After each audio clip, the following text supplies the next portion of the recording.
എപ്പോൾ ഇൻസ്റ്റാഗ്രാം തുറന്നാലും ഈ ഒരു ചട്നിയുടെ ബഹളമായിരുന്നു കേട്ടോ.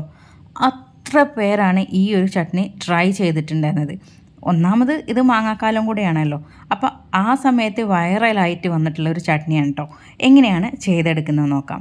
ഞാനിവിടെ പച്ചമാങ്ങ എടുത്തിട്ടുണ്ട്. നല്ല വലിയ മാങ്ങ ആയതുകൊണ്ട് നമുക്കിതിൻ്റെ ഒരു സൈഡ് മാത്രം മതി. മീഡിയം സൈസുള്ള മാങ്ങ എടുക്കുകയാണെങ്കിൽ ഒരു മാങ്ങ എടുത്താൽ മതി കേട്ടോ. ഞാനിവിടെ ചട്ടി ചൂടാവാനായിട്ട് വെച്ചിട്ടുണ്ട്.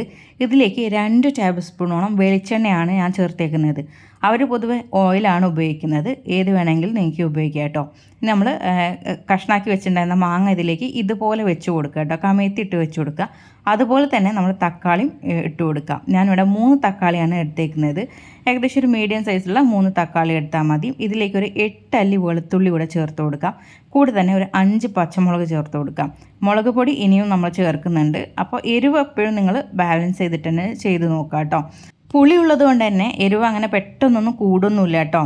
ഇനി നമ്മളിത് അടച്ച് വെച്ചിട്ട് വേണം വേവിച്ചെടുക്കാനായിട്ട്. ഒരു 5 മിനിറ്റോളം നമ്മളിങ്ങനെ മീഡിയം ടു ലോ ഫ്ലെയിമിലാക്കിയിട്ട് അടച്ച് വെക്കാം. ഹൈ ഫ്ലെയിമിൽ ഇടരുത് കേട്ടോ. ഹൈ ഫ്ലെയിമിൽ ഇട്ടാൽ പെട്ടെന്ന് കരിഞ്ഞു പോവുകയുള്ളൂ. മാത്രമല്ല ഇത് വെന്ത് കിട്ടത്തുമില്ല.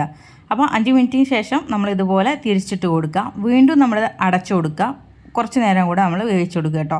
ഇനി 5 മിനിറ്റ് ഒന്നും വേണ്ടി വരില്ല. അതിൻ്റെ ഉള്ളിൽ തന്നെ ഇത് പെട്ടെന്ന് വെന്ത് കിട്ടും. ഇപ്പോൾ നമ്മൾ ഈ മാങ്ങയൊക്കെ നമ്മൾ നോക്കുന്ന സമയത്ത് നല്ല സോഫ്റ്റ് ആയിട്ടുണ്ടാവും.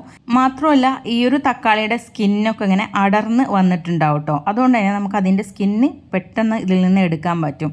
പ്രത്യേകം പറയുകയാണെങ്കിൽ നമ്മൾ ഈ ചട്നി ഉണ്ടാക്കുമ്പോൾ ഈ തക്കാളിയുടെ സ്കിന്ന് ഒഴിവാക്കണം. അതുമാത്രമല്ല മാങ്ങയുടെ തൊലിയും ഇതിലേക്ക് പാടില്ല. അപ്പോൾ ഇത് രണ്ടും നമ്മൾ ഇതിൽ നിന്ന് എടുക്കുവാണ്. അപ്പോൾ ഞാനിത് ഇതുപോലെ തക്കാളിയുടെ സ്കിന്നൊക്കെ മാറ്റി കൊടുക്കുന്നുണ്ട്. ഇനി നമുക്കിത് ചൂടാറിയതിന് ശേഷം മിക്സിയുടെ ജാറിലേക്ക് ഇതിൽ എണ്ണ ബാക്കി ഉണ്ടാവും. ആ എണ്ണയോടുകൂടി തന്നെ കേട്ടോ മിക്സിയുടെ ജാറിലേക്ക് ഇട്ട് കൊടുക്കുന്നത്. പിന്നെ ഞാൻ നേരത്തെ പറഞ്ഞു നമ്മൾ മാങ്ങയുടെ തൊലി ഒഴിവാക്കുകയാണ്. അതിൻ്റെ ഈ ഒരു കാമ്പ് മാത്രമേ എടുക്കുന്നുള്ളൂ. നല്ല സോഫ്റ്റ് ആയിട്ടുണ്ടാവും കേട്ടോ വെന്തിട്ട്. അപ്പോൾ ഇത് നമുക്ക് എടുക്കാനും നല്ല ഈസി ആയിരിക്കും. അപ്പോൾ നല്ല പോലെ വെന്ത് വന്ന ഈ മാങ്ങയുടെ ഈ ഒരു കാമ്പ് കൂടെ നമ്മൾ ഇതിൻ്റെ കൂടെ ഇട്ട് കൊടുക്കുക കേട്ടോ. ഇത് നമുക്കിതിലേക്ക് കുറച്ച് ചേരുവ കൂടെ ചേർത്ത് കൊടുക്കാണ്ട്. അത് വേറൊന്നുമല്ല, സവാളയാണ്. ഞാൻ ഒരു ചെറിയ സവാളയാണ് കേട്ടോ എടുത്തേക്കുന്നത്. അത് ഇതുപോലെ കഷ്ണങ്ങളാക്കി അതിലേക്ക് ഇട്ട് കൊടുക്കുക. ഇനി നമുക്കിതിലേക്ക് മല്ലിയിലയാണ് ആവശ്യം. ഞാനിവിടെ ഒരു പിടി മല്ലിയില ചേർത്ത് കൊടുക്കുന്നുണ്ട്. ഇനി നമുക്കിതിലേക്ക് ആവശ്യത്തിനുള്ള ഉപ്പ് ചേർത്ത് കൊടുക്കാം. പിന്നെ വേണ്ടത് നല്ല ജീരകത്തിൻ്റെ പൊടി ഒരു 1/4 ടീസ്പൂണോളം ചേർത്ത് കൊടുക്കുന്നുണ്ട്.